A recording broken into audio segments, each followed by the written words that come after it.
Paz do Senhor Jesus, povo de Deus, louvado seja o nome do Senhor, iniciando mais uma semana para a glória de Deus e firme na leitura da palavra do Senhor. Hoje nós vamos estar meditando nos capítulos 23 e 24 do segundo livro das Crônicas e também em João 15. Vamos iniciar a nossa leitura, aleluia, no capítulo 23 do segundo livro das Crônicas, a revolta contra Atalia. No 7º ano, o sacerdote Joiada tomou coragem e mandou chamar 5 oficiais do exército: Azarias, filho de Jeorão, Ismael, filho de Jeonã, Azarias, filho de Obed, Mazéias, filho de Adaías, e Elisafate, filho de Zinque. Joiada conseguiu convencê-los a ajudá-lo. Então eles foram por um país, aleluia, e voltaram trazendo, aleluia, para Jerusalém, os levitas e os chefes das famílias de todas as cidades de Judá.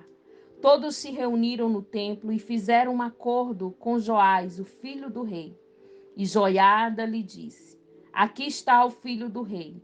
Ele é quem deve ser rei, de acordo com a promessa que o Senhor Deus fez a respeito dos descendentes de Davi.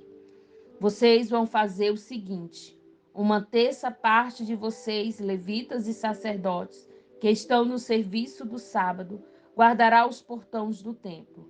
A outra terça parte ficará de guarda no palácio, e a outra terça parte ficará no portão do alicerce.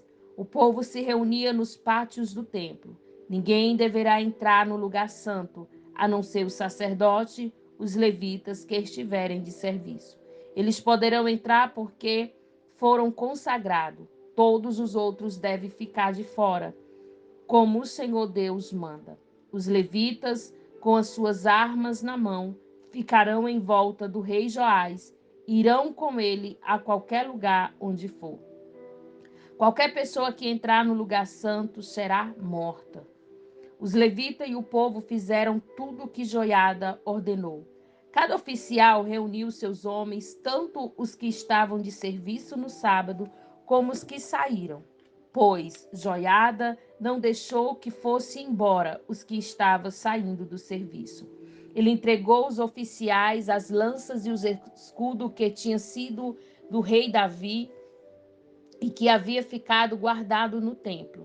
Em seguida, pôs toda a frente do templo e soldados armados com espada para proteger o rei. Então levaram Joás para fora e colocaram a coroa na cabeça dele e lhe entregaram uma cópia do testemunho. Assim ele se tornou rei. Joiada e os seus filhos ungiram e todos gritaram: Viva o rei! A rainha Atalia ouviu os gritos do povo que corria e dava vivas ao rei e foi até o templo, onde todos estavam reunidos. Ela viu o novo rei perto da coluna na entrada do templo. Ela estava rodeada pelos oficiais e pelos corneteiros, e todo o povo estava gritando de alegria e tocando trombetas. Os cantores do templo, com seus instrumentos musicais, estavam dirigindo os cânticos de louvor. Em sinal de desprezo a Atalia, rasgou as suas roupas e gritou: Traição, traição!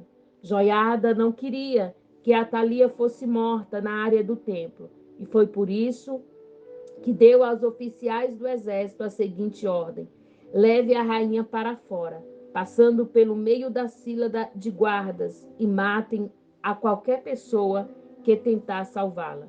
Então eles a prenderam e levaram para o palácio, e ali, nos portão dos cavalos, ela foi morta. As reformas de Joiada. O sacerdote Joiada fez um acordo com o povo e com o rei Joás, pelo qual eles seriam povo de Deus, o Senhor. Então o povo foi até o templo do deus Baal e derrubou. Eles quebraram os altares e os ídolos, e ali em frente dos altares pegaram Matão, sacerdote de Baal, e o mataram. Joiada pôs os sacerdotes e os levitas para tornarem tomarem conta do serviço do templo. O rei Davi os tinha organizado em grupos para apresentarem sacrifícios a Deus, em grupo para, aleluia, em grupos, aleluia, escrito na lei de Moisés, e para cantarem louvores, de acordo com a instrução de Davi. Joiada, pois, guarda nos portões do templo, para impedir que qualquer pessoa impura entrasse na área do templo. Aí Joiada, os oficiais e as altas autoridades, os governadores e todo o povo levaram o rei do templo para o palácio. Entraram pelo portão principal e o rei se sentou no trono. Todos estavam felizes. A cidade ficou calma, pois Atalia tinha sido morta. Louvado seja o nome do Senhor. Capítulo 24 do segundo livro das Crônicas. O reinado de Joás de Judá. Joás tinha 7 anos de idade quando se tornou rei de Judá. Ele governou 40 anos em Jerusalém. A sua mãe se chamava Ziba e era da cidade de Berseba. Enquanto o sacerdote Joiada vivia, Joás fez o que agrada a Deus, o Senhor. Joiada arranjou para Joás 2 esposas, que lhe deram filhos e filha. Algum tempo depois, Joás decidiu fazer concertos no templo. Mandou chamar os sacerdotes e os levitas e disse: Vão pelas cidades de Judá e recebam o dinheiro que o povo deve dar para o pagamento dos concertos, aleluia, que são feitos todos os anos no templo. E faça isso logo. Mas eles não se apressaram. Então o rei o mandou chamar o grande sacerdote Joiada e perguntou: Por que você não exigiu que os levitas trouxessem de Judá e de Jerusalém os impostos que Moisés, servo do Senhor, mandou cobrar do povo para pagar as despesas, aleluia, as despesas da tenda da presença de Deus? Atalia, aquela mulher má, e os seus seguidores haviam estragado o templo e tinham usado os objetos sagrados do templo na adoração do deus Baal. O rei mandou fazer um cofre que foi colocado perto do portão do templo, do lado de fora, enquanto anunciaram pela cidade de Jerusalém e pelo país inteiro que o povo devia trazer a Deus, o Senhor, o imposto que Moisés, servo de Deus, havia mandado cobrar quando estavam no deserto. Os chefes e todo o povo vieram alegres e puseram o dinheiro no cofre, até que ficou cheio.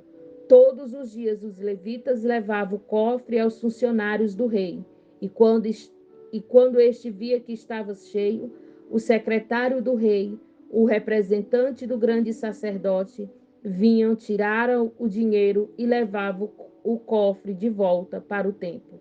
Assim ajuntaram muito dinheiro.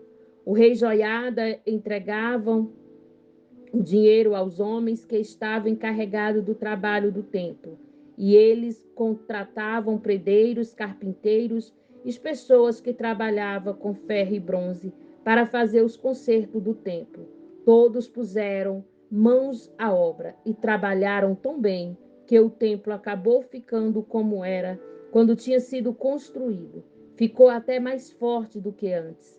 Quando terminaram o trabalho, levaram ao rei e à joiada o ouro e a prata que havia sobrado. Eles usaram esse ouro e prata para fazer os objetos usados para o culto do templo e para os sacrifícios, e também para fazer vasilhas e outros objetos. Enquanto Joiada viveu, os sacrifícios foram oferecidos no templo todos os dias. Joiada viveu muito, até ficar bem velho. Ele morreu aos 130 anos de idade e foi sepultado junto com os reis na cidade de Davi, por causa do bom serviço que havia prestado ao povo de Israel, a Deus e ao templo. O pecado e o castigo de Joás. Depois da morte de Joiada, das autoridades de Judá, foram falar com o rei. Aleluia. Ajoelharam em frente dele em sinal de respeito, e o rei concordou com o que eles disseram. Aí o povo parou de ir ao templo para adorar o Senhor, o Deus dos seus antepassados, e começou a adorar os postes da deusa Azerá e outros ídolos. Por causa desse pecado, o Senhor Deus ficou irado com o povo de Judá e com os moradores de Jerusalém. Mas o Senhor mandou profetas a fim de avisar o povo que voltasse para ele. Porém, o povo não deu atenção a eles. Aí o Espírito de Deus veio sobre Zacarias, filho do sacerdote Joiada. Então ele ficou de pé num lugar alto e disse ao povo: Esta é a mensagem de Deus. Porque desobedeceram aos mandamentos de Deus, o Senhor está fazendo assim, com que a desgraça caia sobre vocês. Vocês abandonaram o Senhor, por isso ele também os abandonará. Algumas pessoas fizeram planos para matar Zacarias e, obedecendo a ordem do rei, o mataram a pedradas no pátio do templo. O rei nem pensou no serviço fiel que ele havia prestado, Joiada, aleluia, que ele havia prestado Joiada, o pai de Zacarias. Matou o filho de Zacarias, matou o filho dele. Zacarias, ao morrer, disse: Que o Senhor veja isto e acerte as contas. Durante a primavera daquele ano, o exército sírio invadiu a terra de Judá e atacou a cidade de Jerusalém. Mataram as altas autoridades do país e mandaram o rei da Síria em Damasco tudo o que levaram do país. O exército sírio era pequeno, mas o Senhor Deus deixou que eles derrotassem o exército dos judeus, que era muito maior, pois os judeus haviam abandonado o Senhor, o Deus dos seus antepassados. Assim o rei Joás recebeu o castigo que merecia. Joás havia sido gravemente ferido. Depois que os sírios foram embora, 2 oficiais de Joás fizeram uma revolta contra ele e o mataram, enquanto ainda estava de cama.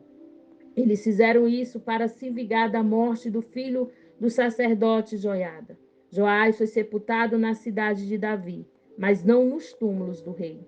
2 homens planejaram a morte dele: Zabade, filho de Semeate, uma mulher da terra de Amon, e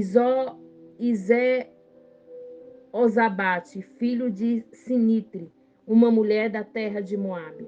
Nos comentários sobre o livro dos reis estão escritas as histórias dos filhos de Joás, as muitas profecias que foram feitas contra ele e a história da reconstrução do templo. Amazias, filho de Joás, ficou no lugar dele como rei. Essa foi a nossa leitura nos capítulos, aleluia, 23 e 24 do segundo livro das Crônicas. Vamos meditar em João, capítulo de número 15. Jesus, a videira. Jesus disse: Eu sou a videira e o meu pai é o lavrador. Todos os ramos que não dão uva, ele corta, embora eles estejam em mim. Mas os ramos que dão uva, ele poda a fim de que fiquem limpos e deem mais uvas ainda. Vocês já estão limpos por meio dos ensinamentos que eu lhe tenho dado. Continue unidos comigo, e eu continuarei unido com vocês. Pois assim como os ramos só dá uva quando está unido com as plantas, assim também vocês só podem dar fruto se ficarem unidos comigo. Eu sou a videira e vocês são os ramos. Quem está unido comigo e eu com ele dá muitos frutos, porque sem mim vocês não podem fazer nada. Quem não ficar unido comigo será jogado fora e secará. Será como os ramos secos que são juntados e jogados no fogo, onde são queimados. Se vocês ficarem unidos comigo e as minhas palavras continuarem em vocês, vocês receberão tudo o que pedirem. E a natureza gloriosa do meu Pai será revelada quando vocês produzirem muitos frutos, e assim mostram que são os meus discípulos. Assim como meu Pai me ama, eu amo vocês. Portanto, continue unidos comigo por meio do meu amor por vocês.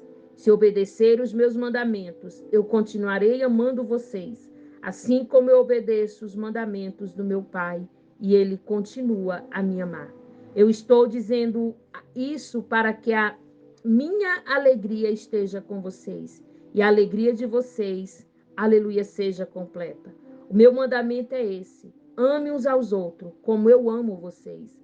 Ninguém tem mais amor pelos meus amigos do que aquele que dá a vida por eles. Vocês são meus amigos, e se fazer o que eu mando, eu não chamo mais vocês de empregados, pois os empregados não sabem o que o seu patrão faz, mas chamo vocês de amigo, pois tenho dito a vocês tudo o que ouvi do meu Pai.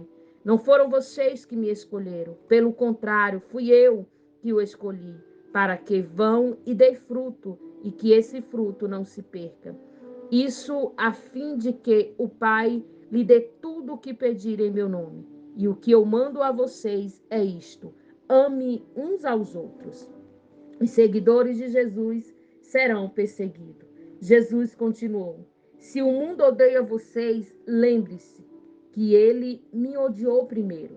Se vocês fossem do mundo, o mundo os amaria, porque por vocês serem dele. Mas eu escolhi entre as pessoas do mundo, e vocês não são mais dele. Por isso o mundo odeia vocês. Lembre do que eu disse: o empregado não é mais importante do que o patrão. Se as pessoas que são do mundo me perseguem, também perseguirão vocês. Se eles obedecerem aos meus mandamentos, também obedecerão aos ensinamentos de vocês. Por causa de mim, essas pessoas vão lhe fazer tudo isso, porque não conhecem aquele que me enviou. Elas não teriam nenhum pecado se não estivesse vindo e falado a elas. Mas agora essas pessoas não têm culpa para o seu pecado. Aleluia. Não tem desculpa para o seu pecado. Perdão, igreja. Quem me odeia, odeia também o meu Pai. Se eu não tivesse feito entre elas essas coisas que nenhum outro fez, elas não teriam nenhum pecado. Mas agora viram o que eu fiz. Continuam a odiar tanto a mim como o meu Pai. Mas isso é para que se cumpra o que está escrito na lei deles. Eles me odiaram sem motivo. Quando chegar o Auxiliador, o Espírito Santo da verdade, que vem, o Pai lhe falará a respeito de mim. E sou eu quem enviará esse Auxiliador a vocês da parte do Pai. E vocês também falarão ao meu respeito, porque estão comigo desde o começo. E essa foi a nossa leitura de hoje. Que Deus em Cristo possa vos abençoar. Aleluia. Falar o seu coração através da poderosa palavra, em nome de Jesus. Deixa o seu like, compartilhe a leitura da palavra, em nome de Jesus.